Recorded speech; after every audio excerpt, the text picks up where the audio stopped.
Hello everyone, আজকে ভিডিওতে আমরা দেখব লিস্ট কি এবং কিভাবে আমরা লিস্ট ব্যবহার করতে পারি। সো যদি আমরা আমাদের ওয়েবসাইটে কোনো কিছু লিস্ট আকারে শো করতে চাই, সেটি আমরা করতে পারবো লিস্ট ট্যাগের মাধ্যমে। সো এখানে লিস্ট মূলত দুই ধরনের, একটি হচ্ছে আনঅর্ডার এবং আরেকটি হচ্ছে অর্ডার লিস্ট।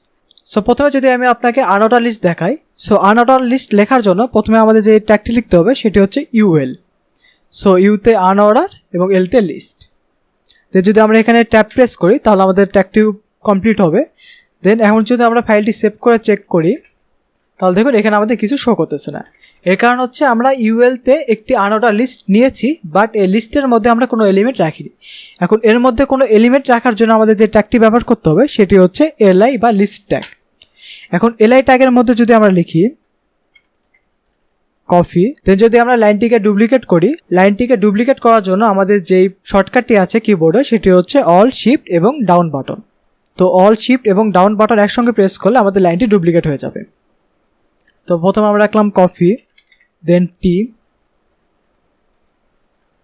দেন মিল্ক, দেন সুগার। এখন যদি আমরা চেক করি তাহলে দেখুন এখানে আমাদের আনঅর্ডার লিস্ট শো করতেছে। এখন আনঅর্ডার লিস্ট বেসিক্যালি এখানে এই বাম পাশে কোনো নাম্বার শো করবে না, এখানে এমন চিহ্ন শো করবে।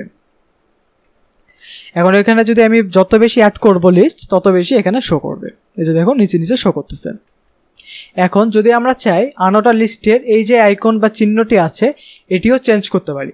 যেমন এখানে যে আইকনটি আছে সেটি হচ্ছে বুলেট বা ডিআইএসসি, ডাইস। এখন এই আইকনটি চেঞ্জ করার জন্য আমাদের যে অ্যাট্রিবিউট আছে সেটি হচ্ছে লিস্ট স্টাইল টাইপ। সো এটি আমাদের ব্যবহার করতে হয় এই ইউএল ট্যাগের মধ্যে।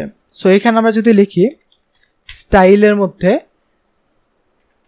লিস্ট স্টাইল টাইপ, দেন যদি আমরা এখানে ডাইস লিখি ডিআইএসসি, দেখুন আমাদের প্রথমে স্টাইল লিখতে হবে, দেন ইকুয়াল সাইন, দেন আমাদের এই কোটেশনের মধ্যে লিখতে হবে list hyphen style hyphen type, তারপর কোলন, তারপর ডাইস। এখন যদি আমরা চেক করি তাহলে দেখুন এখানে আমাদের কোনো কিছু চেঞ্জ হয়নি। এর কারণ হচ্ছে ডাইস বেসিক্যালি ডিফল্টভাবে শো করে ডাইস, এবং যদি আমরা এখানে কোনো কিছু না দিই এই পুরোটুকু সেম কাজই করবে। আর যদি আমরা এখানে লিখি সার্কেল, দেন যদি আমরা চেক করি তাহলে দেখুন এখানে বুলেটের পরিবর্তে এখানে সার্কেল শো করতেছে। আমরা চাইলে এখানে স্কোয়ারও দিতে পারি। এখানে স্কোয়ার দিয়ে যদি আমরা চেক করি তাহলে দেখুন এখানে স্কোয়ার শো করতেছে। এই যে দেখুন স্কোয়ার শো করতেছে। আবার যদি আমরা এখানে নান লিখি তাহলে এখানে আমাদের আর কিছুই শো করবে না। বেসিক্যালি নান মানে কোনো চিহ্ন আর শো করবে না। এখন যদি আমরা চাই কোনো একটি লিস্টের এলিমেন্টের মধ্যে আরও লিস্ট রাখতে বা নেস্টেড লিস্ট, সেটিও করতে পারবো। যেমন আমরা চাচ্ছি আমাদের যে লিস্ট আছে এই লিস্টের মধ্যে যে টি আছে এই টি এর মধ্যে আমাদের ফার্দার আরও বেশি লিস্ট থাকবে।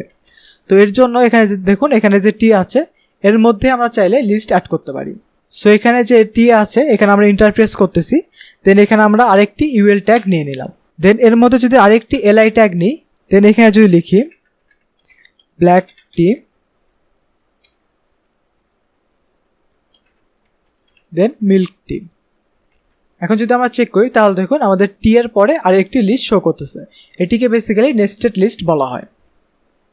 নেস্টেড লিস্ট লেখার জন্য আমাদের যে এলআই ট্যাগ আছে তারপর যে আমাদের টেক্সট আছে এই টেক্সটের পরে আমাদের এই পুরো আরেকটি লিস্ট নিতে হয়।